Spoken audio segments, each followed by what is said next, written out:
Hello दोस्तों, स्वागत है आप सभी का एक बार फिर से हमारे यूट्यूब चैनल पे। दोस्तों आज हम बात करने वाले हैं आरआरबी एएलपी के लिए, यानी आरआरबी जो एएलपी में जो वैकेंसी निकाली गई हैं अभी, ठीक है। आरआरबी एएलपी में जो वैकेंसी निकाली गई हैं उसके लिए हम क्या बात करने वाले हैं। एएलपी उसके बारे में हम पढ़ेंगे आज। उसके लिए हम पढ़ेंगे बायो। क्या पढ़ेंगे? बायो पढ़ेंगे, ठीक है। तो बायोलॉजी में हम क्या पढ़ेंगे, तो आप जानते हैं बायोलॉजी में पढ़ने के लिए हमें सबसे पहले हमारा सिलेबस हमें पता होना चाहिए कि हमें एक्चुअली पढ़ना क्या है। तो सिलेबस पता होगा जब तो हम पढ़ पाएंगे। तो सिलेबस क्या क्या है मैं आपको एक बार डिस्कस करा दूँ और बता दूँ कि आप बायोलॉजी में कौन कौन सी शाखाएँ होती हैं, उन सब चीज़ों के बारे में आप लोगों को एक बार अच्छे से बता दूँ। उसके लिए फिर उसके बाद हम अपने लेक्चरों को स्टार्ट करेंगे। आपको इसी यूट्यूब चैनल पे सारी फिजिक्स, केमिस्ट्री और बायोलॉजी की क्लासें आपको प्रॉपर तरीके से मिलती रहेंगी और आपको मैथ की भी क्लासें इसी पे ही जल्दी मिलना स्टार्ट हो जाएगी, ठीक है। तो चलिए स्टार्ट करते हैं नेक्स्ट। और आपको यही जैसे मैं नोट्सों से पढ़ा रहा हूँ, आपको प्रॉपर इसी तरह के नोट्स आपको मिल जाएंगे, हैंड रिटन नोट्स। अगर आप मेरे टेलीग्राम चैनल से जुड़ जाना, जो कि वीडियो की डिस्क्रिप्शन में यहाँ पे लिंक डाल दूँगा, आप उस पर क्लिक करके सीधे हमारे टेलीग्राम चैनल से जुड़ सकते हैं। और ऐसे ही इन नोट्सों को आप अपने निकाल सकते हैं, ठीक है। प्रिंट आउट अगर निकलवाना है तो निकलवा सकते हैं, नहीं तो आप पीडीएफ के रूप में सेव कर सकते हैं। चलिए स्टार्ट करते हैं, ठीक है। हम बात करेंगे सबसे पहले बायोलॉजी। एक्चुअली बायोलॉजी में हमें पढ़ना क्या है, ठीक है। और बायोलॉजी शब्द है क्या, बायोलॉजी कहाँ से आया है, सबसे पहले इसकी चीज़ के बारे में बात करेंगे, ठीक है। तो इससे क्वेश्चन बनते हैं, ये बेसिक क्वेश्चन है, तो ये क्वेश्चन बनते हैं, हर साल बनते हैं, इसलिए ये बताना ज़रूरी होता है पहले। तो देखो, सबसे पहले अगर हम बात करें बायोलॉजी का मतलब क्या है, जैसे हम बोलते हैं जीव विज्ञान। तो जीव विज्ञान जो शब्द है वो कहाँ से आया है? जीव विज्ञान शब्द आया है आपके ग्रीक भाषा से। कहाँ से आया है? ग्रीक भाषा से। सबसे पहला क्वेश्चन यही आता है कि बायोलॉजी शब्द जो आया है, ये जीव विज्ञान शब्द आया है, वो कहाँ से आया? तो आप बोलेंगे ग्रीक लैंग्वेज से। कहाँ से?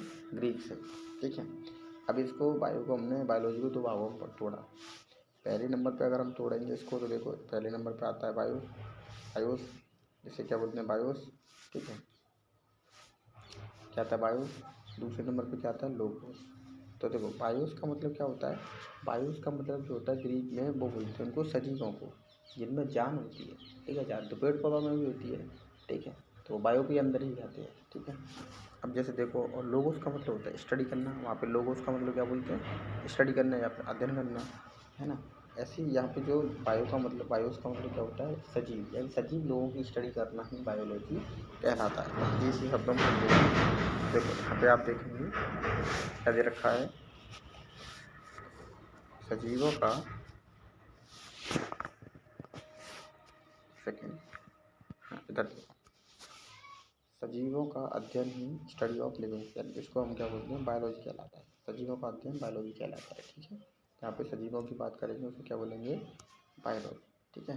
नेक्स्ट चलते हैं। अब बायोलॉजी की दो शाखाएं होती हैं। जीव विज्ञान की कितनी शाखाएं? दो। पहले नंबर पे आता है जंतु विज्ञान, दूसरे नंबर पे आता है वनस्पति विज्ञान। जहाँ पे हम अपने जीव जंतुओं की बात करेंगे वो तो हो जाएगा आपको जूलॉजी, जैसे जंतु विज्ञान बोलते हैं। और जहाँ पे हम पेड़ पौधों की बात करेंगे, पेड़ पौधों में जान होती है, उनमें भी तो जान होती है, वो भी तो लिविंग है। तो जब उनमें जान होती है तो उनको किस में स्टडी करेंगे? जंतुओं में तो करेंगे नहीं, क्योंकि जंतु तो होते नहीं है, वो चलते नहीं हैं। तो हम किस में बात करेंगे? तो उनको हम बात करेंगे बॉटनी, जैसे हम बोलते हैं वनस्पति विज्ञान। किस में बोलेंगे? वनस्पति विज्ञान में, ठीक है। किस में बोलेंगे? वनस्पति विज्ञान में, ठीक है। अब देखो वनस्पति विज्ञान में बोलेंगे बॉटनी को, जिसे हम इसे क्या बोलते हैं? बॉटनी। अगला हम बात करें इसमें, देखो जंतु विज्ञान को दो भागों से, मतलब जंतु जो नाम आया है जंतु विज्ञान, इसे ही बोलते हैं हम जंतु प्लस मानव।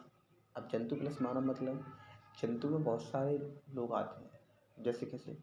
जंतु में आप देखेंगे एनिमल्स आते हैं। एनिमल्स कैसे?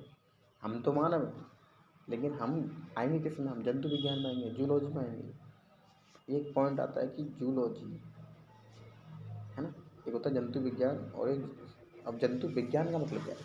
जंतु विज्ञान में हम सभी ऐसे प्राणियों के बारे में जानकारी लेते हैं जो कि जिनमें जान होती है और जो चल फिर सकते हैं, ठीक है। अब जैसे इंसान हो गया, जैसे हाथी हो गया, शेर हो गया। अब लेकिन इंसान की प्रजाति अलग है, बाकी और जो भी जो चलने वाले हैं जो लिविंग और लिविंग है वो तो अलग है, हट गए हैं ना।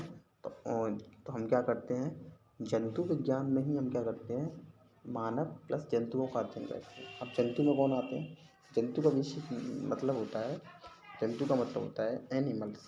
जंतु का मतलब क्या है, एनिमल्स। अब एनिमल्स हम जानवर में नहीं आते, लेकिन हम जंतु विज्ञान में आते हैं, यानी कि बायोलॉजी हम आते हैं जूलॉजी में, लेकिन जूलॉजी में आते हैं, लेकिन हम जंतु विज्ञान में आते हैं, लेकिन जंतुओं में नहीं आते। जंतुओं में नहीं आते मतलब एनिमल्स में नहीं आते। एनिमल्स अलग हैं और हम मानव अलग हैं। हम मानव एनिमल नहीं है। मानव को एक अलग कैटेगरी में रखा गया है, लेकिन एनिमल्स की कैटेगरी में नहीं रखा गया। बेसिकली जंतु का मतलब होता है वो एनिमल्स होता है, ठीक है। चलिए, अब जो शब्द आया है जूलॉजी, यानी जिसे बोलते हैं जंतु विज्ञान, तो क्या है, ये भी ग्रीक से आया है, क्योंकि बायोलॉजी जो शब्द के जो आए हैं, बायोलॉजी के बारे में जो रिसर्च हुई थी सबसे पहले ग्रीक की तरफ हुई है। कैसे हुई है बताओ। वो ऐसे हुई है, आप जानते हो एक साइंटिस्ट को जो इसमें जानते हो, जो वैज्ञानिक हैं वो कौन थे, अरस्तु। अरस्तु कहाँ के रहने वाले थे, बताओ बताओ कहाँ के रहने वाले थे।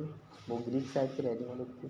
तो जब वहाँ के लोग रहने वाले हैं, वहाँ के लोग स्टडी कर रहे हैं, तो वही तो अपना नाम देंगे, है ना। तो वहाँ से ही नाम आएंगे, ये जो नाम आए हैं वहाँ से ही आए हैं। तो क्या है, देखो देखो जो जंतु विज्ञान जो नाम आया है वो कहाँ से आया है, ग्रीक से आया है, जिसका मतलब होता है जून प्लस लोगोस, जिसे बोलते हैं जूलॉजी। जून प्लस लोगोस, जून का मतलब क्या होता है जंतु, लोगोस का मतलब क्या होता है स्टडी करना या फिर अध्ययन करना, ठीक है।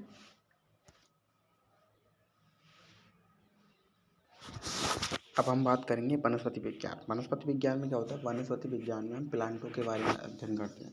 किसके बारे में अध्ययन करते हैं, प्लांटों के बारे में। प्लांट मतलब पौधों के बारे में, ठीक है। ये भी सब देखो ग्रीक से आया है, कहाँ से आया है, ग्रीक से आया है। कहाँ से आया है, ग्रीक से। अब जब ग्रीक से ये आया तो इसका नाम देखो क्या नाम है, प्लांटेनियम, प्लांटेनियम, ठीक है। अब जो प्लांटेनियम का मतलब क्या होता है, प्लांटेनियम का मतलब होता है घास, जिसे बोलते हैं हिंदी में बोलते हैं घास, और इंग्लिश में बोलते हैं ग्रास। क्या बोलते हैं, ग्रास। यानी ऐसे जानवर, ऐसी चीज़ें जो जो एकदम घास के रूप में हो, घास पेड़ पौधे के रूप में हो, जैसे बोलते हैं हम क्या बोलते हैं, वनस्पति, वनस्पति बोलते हैं, ठीक है। अब वनस्पति बोलते तो वनस्पति के बारे में ही मतलब इसी को विज्ञान बोल दिया, वनस्पति विज्ञान, ठीक है। अब देखो हमारा जो सिलेबस है वो हम सबसे पहले, ये तो हमारा साइंस हो गया, हमने बेसिक बायोलॉजी क्या है और हमारा वनस्पति क्या है, ये तो हो गया। लेकिन अब हम जब इसमें बात करेंगे, जो हम बात करेंगे, अब हम बात करेंगे मेनली बायोलॉजी में। बायोलॉजी में भी हम किसके बारे में बात करेंगे, हम जूलॉजी में। जूलॉजी मतलब यानी कि मानव के बारे में, जहाँ पे इन सब चीज़ों के बारे में अध्ययन होता है, ठीक है। तो देखो सिलेबस में हम क्या करेंगे, सबसे पहले हम पढ़ेंगे इसमें, देखो ये सिलेबस है आपका, ये है। तो देखो ये जिसमें देखो आपको ब्लड पढ़ना है, ब्लड में बहुत सारी चीज़, ब्लड, उसके बाद मानव, ह्यूमन सिस्टम पढ़ना है, ह्यूमन सिस्टम के बाद इसमें सेल पढ़नी है, फिर इसमें क्लासिफिकेशन पढ़ना है, फिर डिजीज़ पढ़नी है, फिर न्यूट्रिशन पढ़ना है, ये सारी चीज़ें आपको पढ़नी है। उसके बाद देखो इसमें इसमें प्लांटों में हम क्या पढ़ेंगे, जो हमारी बॉटनी है, सॉरी जो हमारा, हाँ बॉटनी है, बॉटनी में हम क्या पढ़ेंगे, जैसे वनस्पति विज्ञान बोलते हैं, इसमें हम प्लांटों की क्लासिफिकेशन पढ़ेंगे, प्लांट मॉर्फोलॉजी पढ़ेंगे, और प्लांट टिश्यूज के बारे में, ऊतकों के बारे में, हार्मोन्स के बारे में, प्रकाश संश्लेषण के बारे में, वाष्पोत्सर्जन के बारे में, इन सब चीज़ों के बारे में हम इसमें पढ़ेंगे। चलो अब सबसे पहले हम बात करते हैं कि जो जीव विज्ञान है, ठीक है, जिसे हम बायोलॉजी आज बोलते हैं, इसका नाम किसने दिया था, और इसने खोजा किसने, और खोजने के बाद इसमें कौन कौन सी इनको शाखाओं में बांटा गया, इन सब चीज़ों के बारे में आज हम अच्छे से बात करें। तो सबसे पहले हम बात करें, देखो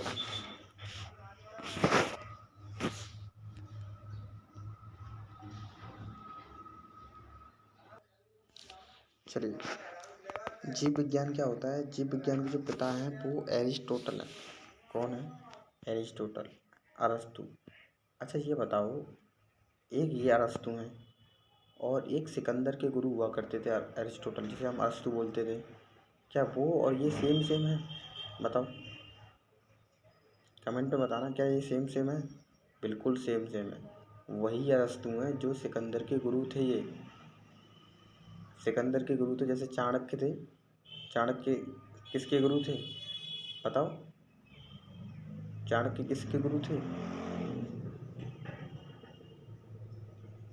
चंद्रगुप्त मौर्य के गुरु थे ना। ऐसे ही ये भी उनके गुरु थे सिकंदर के। अब चाणक्य ने क्या दिया था?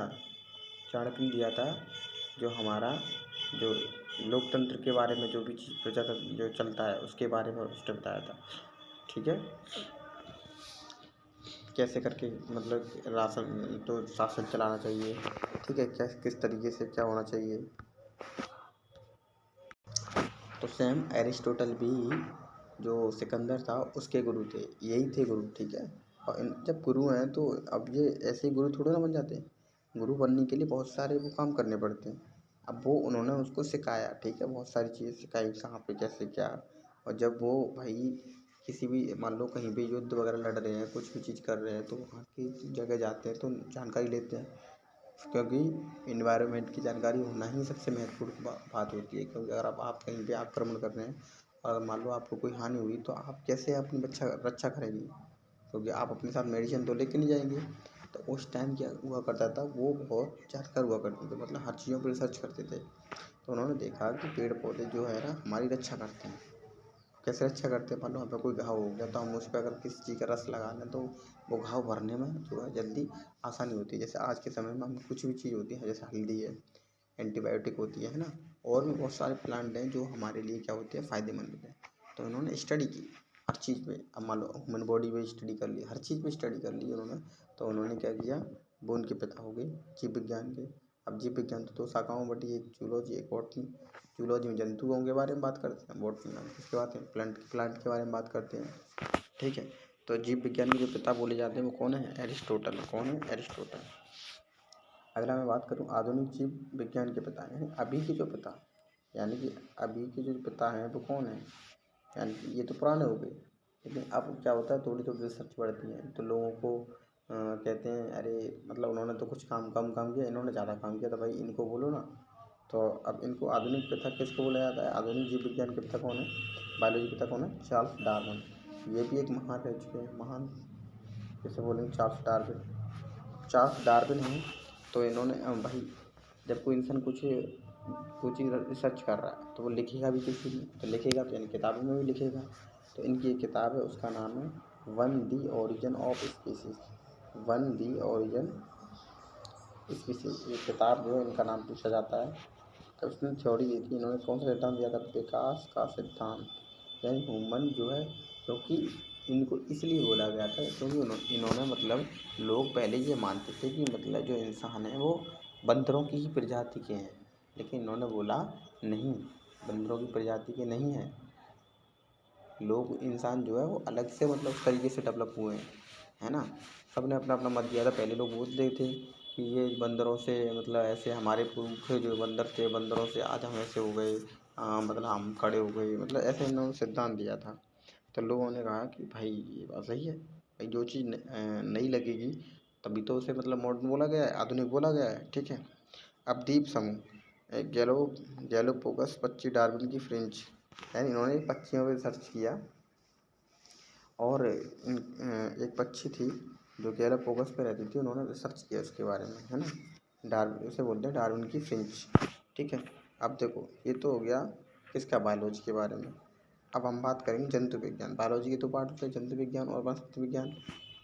जंतु विज्ञान हम जंतुओं के बारे में बात करते हैं, तो जंतु विज्ञान के पता किसे बोलते हैं?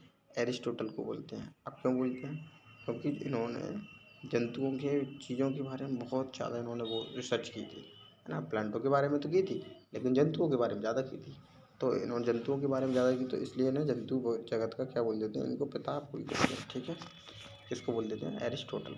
तो इन्होंने जंतुओं के बारे में ज़्यादा खोज की थी, मतलब कि मतलब हमारी बॉडी में क्या क्या होता है और जानवर कैसे होते हैं, कितने प्रकार के होते हैं, है ना। तो फिर इन्होंने रिसर्च की, तो इन्होंने लिखा भी होगा, किसी ने लिखा होगा तो एक किताब लिखी होगी। किताब का नाम क्या है? Historia Animalia.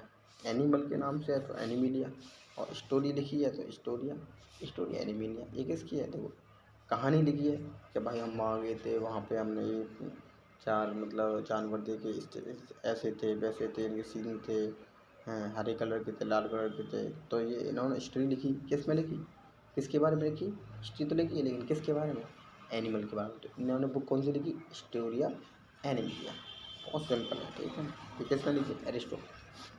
अब वनस्पति विज्ञान के पिता कौन है फिर, ये जंतु विज्ञान के, तो वनस्पति के कौन है, थियोफ्रास्टस। कौन है, थियोफ्रास्टस। थियोफ्रास्टस है। तो इन्होंने क्या किया था, इन्होंने भी ये किताब लिख मारी अपनी। इन्होंने बोला, इन्होंने लिखा हिस्टोरिया प्लांटेनियम। तो देखो भाई, कोई इंसान कोई जानकारी लेगा, जिस चीज़ के बारे में पता चलेगा वो लिखेगा। लिखेगा मतलब बोलेंगे अरे इन्होंने तो यार एक कहानी से लिख दी इन्होंने। हम पढ़ते हैं क्या कहानी लिखी है, पता नहीं, समझ में नहीं आ रहा। तो इन्होंने इन्होंने भी एक बुक लिखी। बुक का नाम क्या था, हिस्टोरिया। स्टोरी लिखी मतलब इन्होंने कहानी लिखी। किसके ऊपर लिखी, वनस्पति के ऊपर लिखी। वनस्पति को क्या बोलते हैं, प्लांट बोलते हैं। तो इन्होंने लिखी हिस्टोरिया प्लांटेनियम। किसमें, थियोफ्रास्टस ने। अब देखो ये तो हो गए पुराने। अब ये भाई ये हो गए पुराने। वहाँ के नए लोग, उन्होंने बोला भाई तुम लोग खोज करके चले गए, अब हम करेंगे खोज। अब आधुनिक वनस्पति विज्ञान कौन, यानी जो प्लांटों के बारे में ज़्यादा खोज करते थे, मतलब तो वो कौन थे, वो थे लीनियस, कार्ल लीनियस।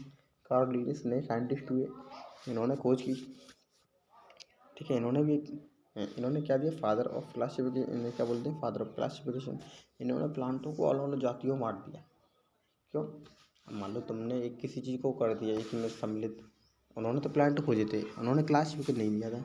इन्होंने बोला मैं और सिंपल काम करता हूँ लोगों के लिए, कि क्या, मैं प्लांटों को अलग अलग कैटेगरी में बांटूंगा, जिससे उनको पढ़ने में आसानी होगी। पढ़ने में आसानी होगी और कहीं भी हमें रिसर्च करनी होगी तो बहुत सिंपल तरीके से रिसर्च कर सकते हैं। और पेड़ को देख के हम ये बता सकते हैं कि वो किस प्रजाति का है और ये किस काम आता है। लोगों ने बोला ये भी सही है भाई। मान लो कहीं पे, मान लो एक क्लास, मतलब एक घर है, घर पे कोई सिस्टमेटिक तरीके से कोई सामान न डाला हो तो बोलेंगे अरे ये क्या, मतलब ऐसे ही हो, तो ढूंढने में टाइम लगेगा। अगर प्रॉपर तरीके से कहीं पे सामान रखा होगा, आप फ़ोन करके किसी से पूछेंगे तो वो तुरंत बता देगा वहाँ इस साइड में वहाँ रखा होगा, तो आप उठा सकते हैं ना वहाँ से। तो ये सिंपल उन्होंने काम कर दिया। तो भाई उन्होंने सिंपल काम कर दिया, उन्होंने, ये बात सही है। ऐसा नहीं है, अब जैसे मान लो आपको बहुत सारी चीज़ें हो तो आपको ढूंढने में और उसको सेट करने में बहुत टाइम लगता है। तो उन्होंने सेट किया, तो उनको बोल दिया आधुनिक वनस्पति का जनक। मॉडर्न हिस्ट्री, मतलब इन्होंने मॉडर्न जो बना दी, क्या बना दी, मॉडर्न। इन्होंने मॉडर्न बॉटनी के बारे में दे दिया, वनस्पति के बारे में बता दिया। अब इसमें भी इन्होंने क्या किया, इन्होंने भी बुक लिख दी। एक लिखी थी सिस्टेमा नेचुरिया, और एक स्पेसियम प्लेंटिनम, है ना, इतना। तो दो बुक इन्होंने भी लिख दी। अब देखो, अब बात करते हैं सबसे पहले हम, ये बायोलॉजी जो शब्द है, जो टर्म है, वो कहाँ से और किसने दिया था, नाम क्या था उसका। बायोलॉजी जो शब्द है, हमें पता है बायोलॉजी की दो ब्रांच होती है, लेकिन बायोलॉजी शब्द किसने दिया था ये नहीं पता, नहीं चला। तो ये बताएंगे आपको। ये था लेमार्क। कौन था, लेमार्क। लेमार्क ने बोला था कि जब हम किसी इन चीज़ों की स्टडी करते हैं तो उनको हम बोलेंगे बायोलॉजी। बायोलॉजी का मतलब क्या होता है, बायोस का मतलब क्या होता है, लिविंग। लिविंगों का जहाँ अध्ययन होगा वहाँ पे बायोस, और लोगोस का मतलब स्टडी। तो यानी उन्होंने बोला, किसने, लेमार्क ने। तो उन्होंने शब्द दे दिया कि इसको बायोलॉजी को हम बोलेंगे आज से, इस इन चीज़ों के बारे में सर्च करेंगे। जो बायोलॉजी शब्द जो बोला उन्होंने बोला लेमार्क ने, और ये भी वहीं के रहने वाले होंगे, ग्रीक शब्द से, ग्रीक से रहने वाले होंगे। लेमार्क और टिबिरेटन्स ने क्या बोल दिया, इनका नाम दे दिया, ठीक है। तो इन्होंने भी बुक लिख दी। इन्होंने लिख दिया कौन सी, फिलोसफी जूलॉजी, जूलॉजी क्यों, कौन सी, फिलोसफी। देखो, जैसे इंसान किसी चीज़ में PhD कर लेता ना, तभी PhD कर लेगा तभी तो वो उसका नाम देगा। तो इन्होंने PhD करने का फिलोसफी जूलॉजी, जूलॉजी क्यों, इन्होंने ये बुक लिख दी, ठीक है। अब देखो, अब हम बात करने वाले हैं सूक्ष्म जैविक के पिता, यानी माइक्रो बायोलॉजी। यानी देखो, बड़े बड़े जानवरों के बारे में सब लोग जानकारी देते हैं। उन्होंने बोला छोटे छोटे जानवरों के बारे में कौन जानकारी देगा। तो छोटे छोटे जानवरों के बारे में जानकारी दी, माइक्रो बायोलॉजी, यानी छोटे छोटे जीवों के बारे में अध्ययन किया। तो तो उनका नाम क्या है, एंटोनी वैन ल्यूमेनहॉक। क्या नाम है, एंटोनी वैन ल्यूमेनहॉक। और उन्होंने खोज किस पे की थी, RBC की खोज की थी, जीवित कोशिकाओं की खोज की थी, प्रोटोजोआ की खोज की थी। किसने, एंटोनी वैन ल्यूमेनहॉक, ठीक है, हॉक ने, ठीक है। अब देखो, इन्होंने देखो, अब देखो आरबीसी बहुत छोटी होती हैं, तो छोटे की खोज यानी छोटी चीज़ों की खोज किसने की है? एंटोनी वैन लीeuwenhoek ने, है ना। अब देखो आरबीसी बहुत छोटी होती है, जीवित कोशिका बहुत छोटी होती है, प्रोटोजोआ छोटा होता है। तो छोटी चीज़ों की जो खोज की है, सूक्ष्म जीवों की, जो माइक्रोबायोलॉजी की जो खोज की है, वो किसने की है? एंटोनी वैन लीeuwenhoek ने। अब हम बात करने वाले हैं आनुवंशिकी के जो पिता, यानी कि आनुवंशिकी, यानी जो हम बताते हैं पीढ़ी दर पीढ़ी कोई भी चीज़ अगर चल रही है, उनके बारे में कुछ चीज़ बताई, तो वो किसने बताई? वो बताई थी हमें ग्रेगर मेंडल ने। किसने बताई थी? ग्रेगर मेंडल ने। दरअसल हुआ क्या था, ये एक पादरी थे, ठीक है। इनके पिता भी पादरी थे। पादरी का मतलब क्या होता है? जो ऐसे लोग होते हैं जो चर्च में रहते हैं, और जो चर्च के जो लीडर होता है, मेन जो आदमी होता है, जो चर्च के जैसे मंदिरों में पुजारी होते हैं, ऐसे चर्च में पादरी होते हैं।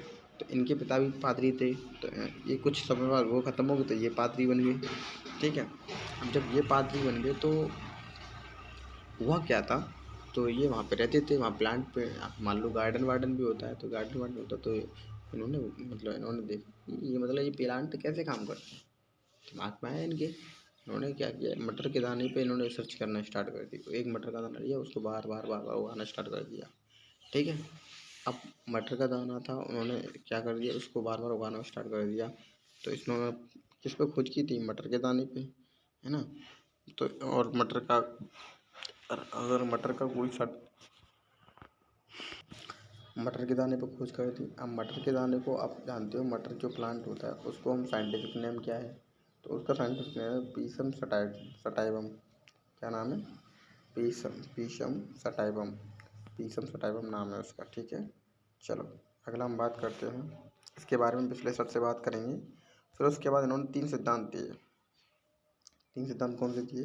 इन्होंने बोला कि प्रभाविता का नियम, प्रतिकरण का नियम और स्वतंत्र अवयवन का नियम, यानी law of dominance, law of segregation, law of independent assortment. यानी कि किसी प्लांट को हमें क्या करना चाहिए, यानी कि कोई प्लांट अगर हो रहा है तो उसमें क्या प्रभावित होगा। मान लो एक एक पीढ़ी दर पीढ़ी जाएगा, तो उसमें क्या प्रभावित होगा, क्या चेंजेस आएंगे, ठीक है। उसमें अलग अलग क्या होगा, हमने बोला चेंज आएंगे, लेकिन कौन कौन से अलग चेंज आएंगे, ठीक है, ये बताया। अवयन का मतलब क्या होता है? इंडिपेंडेंट, यानी इंडिपेंडेंट का मतलब वो स्वतंत्र नहीं होगा, वो उसी के ही थ्रू, जैसे मान लो किसी में कोई कैरेक्टर है, मान लो किसी के फादर से या मदर से अगर कोई कलर ब्रांड है, तो उसकी ही जेनेटिक्स में क्या होगा, वो भी कलर, उसमें भी क्या हो जाएगा, उसमें भी कुछ ना कुछ इफेक्ट आएगा। तो इन्होंने यही बताया था कि अगर मान लो एक पीढ़ी दर पीढ़ी कोई चीज़ की हो रही है, तो वो कैसे हो, क्या चेंजेस आएंगे उसमें, और कितने साल बाद मान लो वो चीज़ ख़त्म हो जाएगी। तो ये बताया था उन्होंने, ठीक है। तो आज के बाद अब हम बात करेंगे ब्लड के बारे में। तो ये वाली वीडियो अभी फिलहाल यहीं ख़त्म करते हैं। पार्ट 2 में आप ब्लड के बारे में पढ़ेंगे। ये पार्ट 1 था, अब पार्ट 2 पढ़ेंगे।